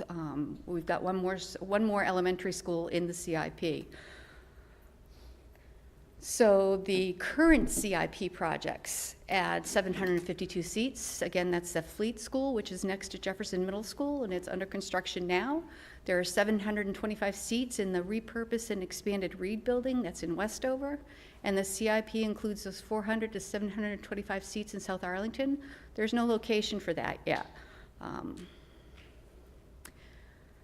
The capacity utilization, so this is a similar set of maps for our middle school capacity. Swanson and Williamsburg are currently over 125%. We heard about that in our boundary process tonight. Jefferson, Kenmore, and Gunston are right at the moment below 100% capacity, and last summer there were internal modifications at Gunston and Kenmore that added additional seats. So again, when you look at the actual, we're still short on some seats, but we'll be opening the Stratford Middle School in 2019, and at that time we'll have more seats than students. As you look further out, what we see is that middle school cohort is growing, and so we'll talk a bit about this more in the CIP framework. So again, we have CIP projects that add additional middle school seats. In 2019, HB Woodlawn moves, and the Stratford program moved to the Wilson site, and it adds additional seats. When that happens, we also have 1,000 new seats, middle school seats in the Stratford building. There's an addition and renovation of the site, and that will be our middle school. So with the fall 2016 projections, we're we're looking at 2020, by 2026, we're going to need more middle school seats. And that's going to be one of the items that you'll see that are, we're proposing for the CIP framework. So similar look now at high school, and this is looking again at current seats this fall and the students who we captured in membership. 2 of our schools are between 100 and 110%, Washington Lee and Yorktown. Wakefield's below 100% capacity. There have been internal modifications already at Washington Lee and Wakefield, adding 300 seats within the existing footprint of the building, and internal modifications are taking place at Yorktown next summer. We're in pretty good shape with our high school seats. And I think, you know, as you look at this, you see there's a lot of work going on to get ready for that big cohort that's coming through the system. Right now, we have more seats than students. When we get to next year, we'll add 300 seats. That says Wakefield, but I think it's supposed to say Yorktown right there. In 2018, we'll change that to make sure it reflects Yorktown's. Oh, no. Wakefield was just done. Okay. Is that right? That looks at. Yes. Okay. Sorry, it's late and I'm tired. Okay. Yeah, it's another late night. You see the Arlington Tech seats that are coming online, those were in the CIP. The CIP also included 1,300 seats. And when you voted on that this spring, we actually added seats both here at the Ed Center that can come online in 2021 and seats at the Career Center that will come online in 2022. So current CIP projects include 300 seats at Wakefield, 300 at Yorktown, the 150 at Arlington Tech for summer 2018, renovations at the Ed Center site here in this building, and then the Career Center site. So as we looked at the CIP and planned for the new CIP and what the conversation starts with, we took a look first at what's in the existing CIP and build from there. So the Career Center actually is a follow-up to what's in the current CIP as high school seats, location to be determined. You've determined that 700 to 800 seats will be at the Career Center. So that's the first one. It's returning, but it's changing sort of its focus. The education is the complement to the Career Center, and so that was also part of that 1,300 seats in the last CIP. It now is focused on 500 to 600 seats here at the Education Center. And you also had the new elementary school at Reed, so that is also returning. What we're seeing is these are part of, these make sense, and we need to continue moving forward on them. Number 4 is the first one where we see an addition. So we affirmed that we need to continue to plan for those elementary seats, the location to be determined, but we're adding those middle school seats. And what we're saying is we need to identify options for those additional seats, not sites, not necessarily, one approach. We need to just make sure that we're planning for it, either through additions, modifications, other things that we can do to put those seats in line. And then we've added here future capacity needs. There is an item for transportation facilities, refreshes of the Montessori program at Henry, and for the expanded neighborhood program at Drew, field upgrades, which I think make our fields more usable by replacing with turf in places that right now the grass is not able to regrow. Mr. Chadwick would give you a lot more information on these things. And recommendations that may come out of the Career Center working group process, and we added that after the conversation the other day. And then the last piece is MCMM, which I believe are in all CIPs, and it makes sure that our internal systems continue to work. So the projects proposed for the framework will be reassessed after our new 10-year projections come online. We'll make sure that we go back and see if what we're seeing continues to be the direction. And we wanted to remind everybody the CIP is reevaluated every 2 years, so this is really a cyclical process. If we see something change, we want to make sure that we adjust. And you're set to take action on the framework in January, and then you'll come back next June and actually adopt a CIP. That's it. Fantastic, thank you. Ms. Elliott, do we have any speakers? No speakers. Board colleagues, comments and questions? Ms. Talento. We're scheduled to take action on this in January. Do you know, or are you able to, do you know yet if we would have the updated numbers before January? We will. We will, and we'll redo those charts to make sure that's still what we see. Yeah. Okay, and if we have to delay the vote due to the holidays and processing time, will that affect anything in the CIP process? And I'm not talking about delaying it for months, but maybe like instead of January 4th meeting to the 2 weeks thereafter, which I think would be about January 18th or something of the sort. Do you know? Well, I have my take on it, but I haven't done this before, so I would probably defer to one of my colleagues here. Okay. I think we could probably adjust a little bit. I'm just, Yeah. that may completely not be necessary, but with everything that we have going on, I don't want us to, if we can start thinking about things that may need to change to make sure that because this is, if the numbers are, the hope is that the numbers will not be significantly different. But if they're different in some places, it may affect some of these decisions or we may need to add something to the framework.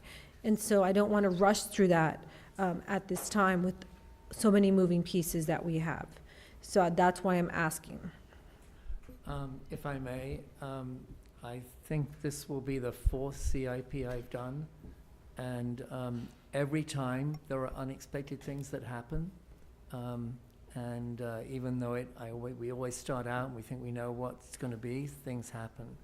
And so the later we start, the less time we have to work through those items and make sure that they are fully integrated and balanced against the needs of the school division.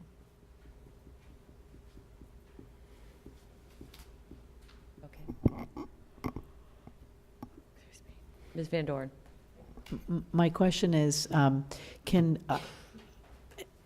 when we get the updated numbers, our community is accustomed to having an AFSAP. The AFSAP has an analysis, and it also has a set of 10-year projections in it that people refer back to.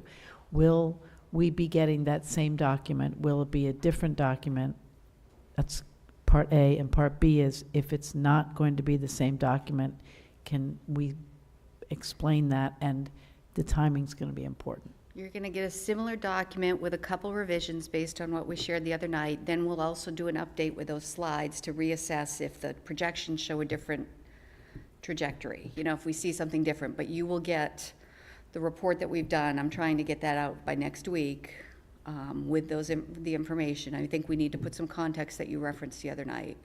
But I'm talking about people are accustomed to looking at their school and the projections 10 years out for their school, because there are references in this document about certain schools that are going to be over capacity in X or X time. And that's what I want to be clear with people. Are they going to see that, what they would normally have seen in that document, or not? Am I confused? No, actually, I hadn't understood that question before when we talked about it the other night. I think what was in there before was the projections. And what we've done is use them as an attachment. We haven't they were the projections that were in there. So maybe I need to look at that. We can work on that. Maybe Yeah. what I'll do is provide what I think the community is looking for, and Okay. I just want to be clear Okay. so that we're absolutely transparent. That's Yep. it. If I may, I think that you're referring to the capacity utilization chart by school over 10 years, which is what everybody looks at. And I don't know why we wouldn't be having that again based on the numbers, right? Well, we're actually planning to do that as soon as the projections are done. The thing is, I think you're going to have to be making some assumptions in that, because boundaries are going to be changing. New buildings are going to come on. We don't know what the nature of the Career Center and the Ed Center are going to be. So there are going to be assumptions in it, and that's fine. Or they don't get put in it. I realize that, and I think it's okay to not have all the answers as long as we say, here's what we're assuming, or here's what we can't answer right now. That's it. Mr. Goldstein? Thank you. I'm confused about the relationship between the AFSAP and the fall update that we were, I guess this fall update term was an outgrowth of the options and transfers, right, Yeah. from last spring? Yep. And in that fall update, there would be a recommendation about neighborhood transfers, which neighborhood schools could be transferred to based on some capacity utilization number. Yep. Can you kind of clarify all that. Yes. But I think I saw, I don't know if it was this, yeah, it was this. You said there are 6 elementary schools under 100% capacity? Yep. Is that right?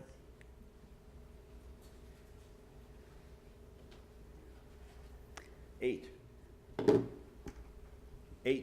Yep. Under, below 100%.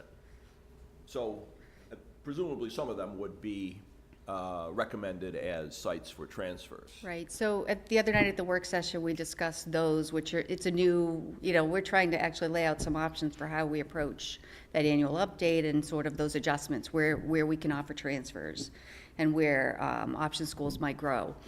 And what we've done is we've taken a look at schools where we can actually add a kindergarten class to provide transfers all the way through. There's more targeted classes. Some of these groups, if you added another couple of students, you actually have to add another teacher and do some things. So we're trying to be a bit more strategic about where you allow the transfers to ensure that the school can continue to accept them while they're also getting additional students from the neighborhoods. We're going to change boundaries, so we're trying to be a little bit cautious, because if we take a bunch of transfers and then we change boundaries, and we want to be cautious that we can continue to allow that transfer to keep going. But is the transfer piece the sum and substance of the fall update? Or is there more to the fall update than just identifying the I think that the really targeted is the fall transfers? update, and I think the thing that we've tried to play with this year is, how do these things fit together? They actually probably have some sort of fit together. It's the first time we're doing them, so we're learning. I think the fall update is recommendations on transfers, as well as recommendations on whether we should do a boundary process. Yeah. So that would be the time to say, things look like it's time to do a boundary process or a refinement And maybe make some tweaks Yeah. to things we did before. every year. Sign me up. Every year, it's keeping on top of things. Any other questions, Ms. Thank you. Talento?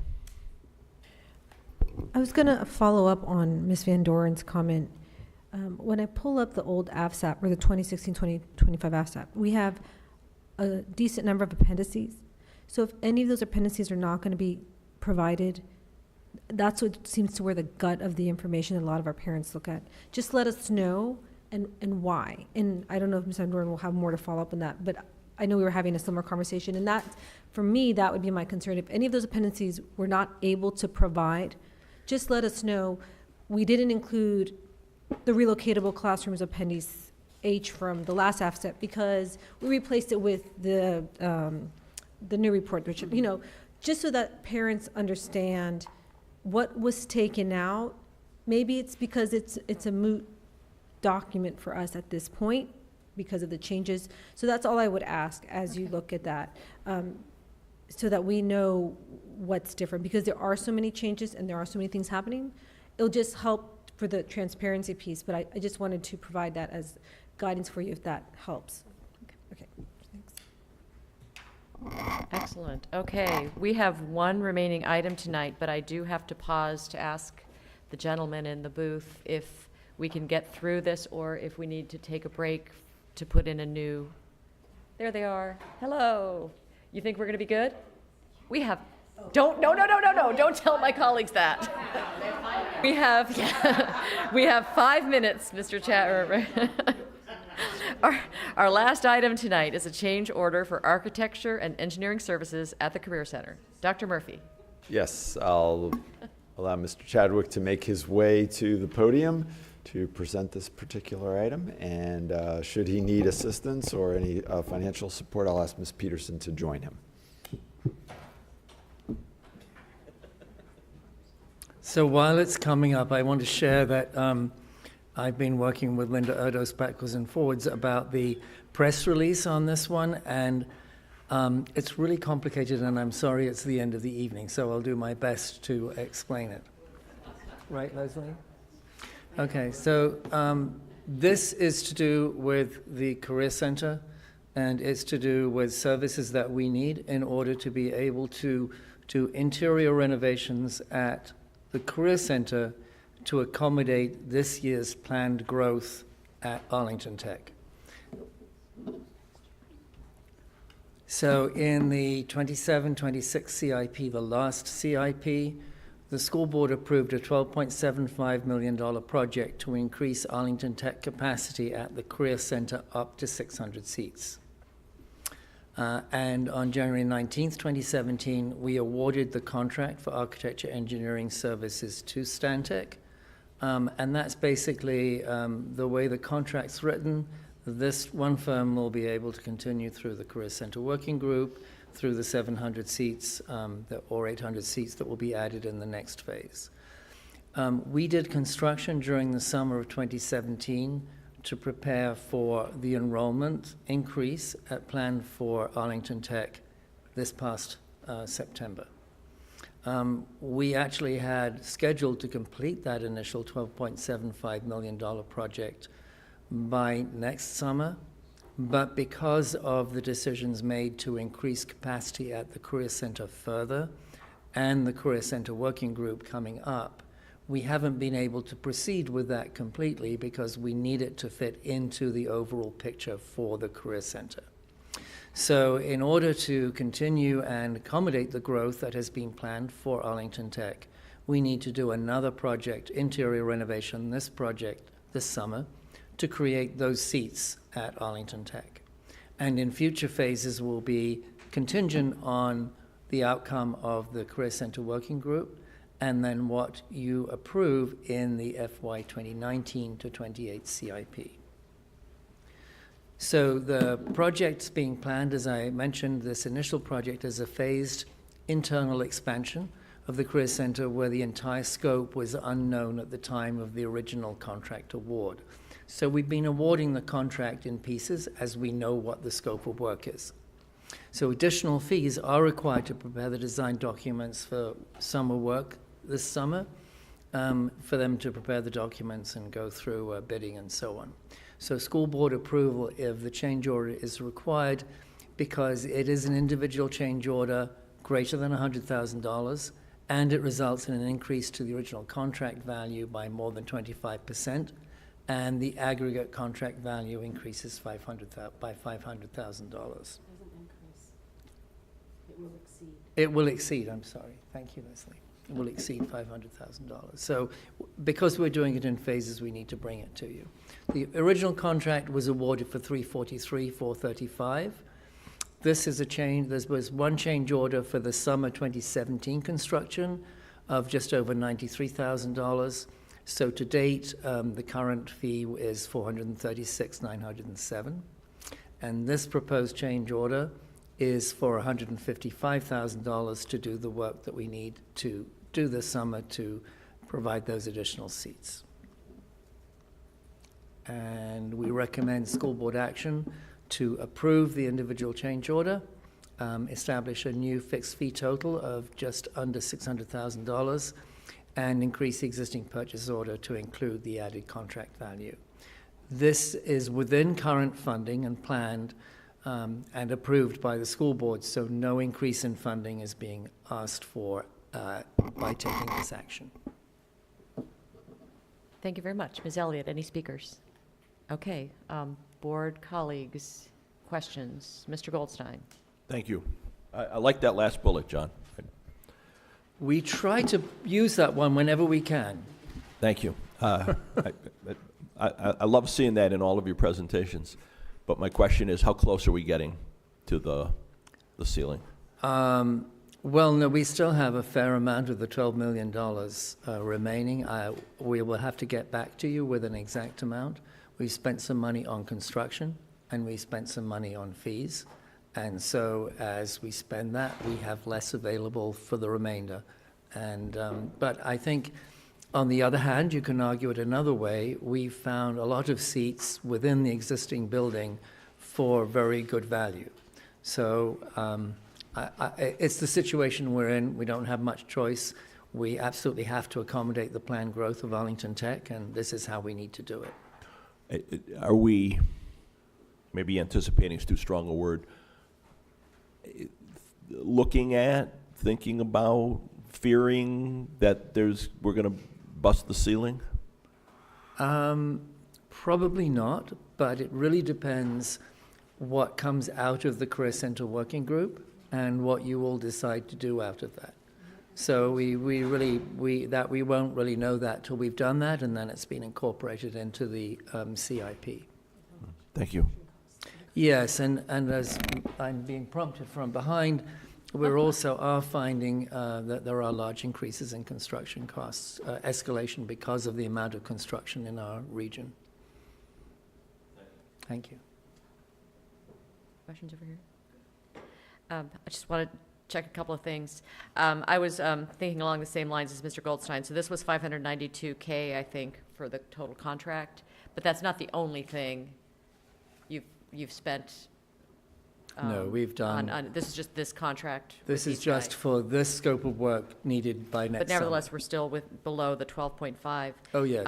Last summer, you basically, you currently have an Arlington Tech that can accommodate the 150 students that are there. Actually, it's about, we admitted about 50 the first year. We created seats for 150 last summer, so it's around 200 now. I don't know what the actual enrollment is. Okay, so there are seats for 200 Arlington Tech students now. What is This will add between 150 and 200. It's a little fungible, you know, we don't, Yeah, actually, it's not sure. one seat in one place. So this is actually kind of an ongoing project, that there would be another phase There will be still. subsequent phase for, in other words, we will have to do something in the summer of 19 to accommodate the growth for that year. Now, maybe by then we will be able to do a larger project that will sort of complete that initial phase. Yeah, and again, like you said, this is going to dovetail with It's our got to 700 tie into seats, everything person else. Working yeah. group, and there may be some other way we want to, this ultimately plays out. Yes, and you know, the the funds, the okay. really good thing about the Career Center is that it is very adaptable, and it Yes. really is relatively easy to make these kind of changes inside it. Okay, and again, this is on information. We are voting in 2 weeks. Yes. Can I just Talento, make a yes. quick request, and I don't know if this is to Madam Chair, Dr. Murphy, or Mr. Chadwick. Is there any way to get, when you come back, when we take action on it, an overview? I was not part of the board when a lot of these decisions were made, and knowing that the Career Center working group may affect it, it would be helpful for me to understand where we started. In other words, what the is it $12.5 million? The scope of that project, what we've used, what we have left. Yes. Just a summary so that Yes. I can see the full picture, so that it makes sense. Is that okay to request I that? think that's a very good idea. Yeah, Thank would it you, be that would possible to get that Yes, before we vote? Or before, yeah. yes. Sure, but I do need to, I sound like a broken record, but I'm going to say it again. We need to stay within the budget that is designed, and we also need to bring back the fact that we have a stratified proposal.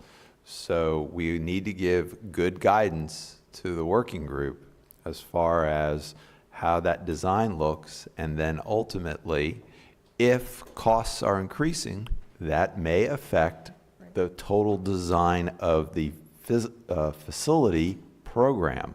I really think if we're going to address this, we need to keep that in front of us with what our planning looks like. And I think we need to make the public extremely aware of this, especially these working groups that have a tendency, with all good intention, to come together and begin to fill up these facilities with all the things that are good, but I think we can still offer a very, very successful program. So again, I know I'm sounding like a broken record, but I do not want to get down the road and then be faced with budgetary issues that stretch us. I appreciate But what Ms. Talento was asking for, I think, was an accounting of what's been spent Yes. of the 12.5. Yes. So, Yes. right? Yes, and yes. To be able to see that perhaps before we vote, so that you. Yes, just so that because I was not part of the process, I don't really understand the scope of what the 12.5 was for. And so if I understand it, it helps me to put this in process. That's no problem. Okay, and I Okay, appreciate and your comments, we'll- Dr. Murphy. We'll on a weekly meeting on that, too. Okay. Is there any new business? Hearing none, this meeting is adjourned. Thank you.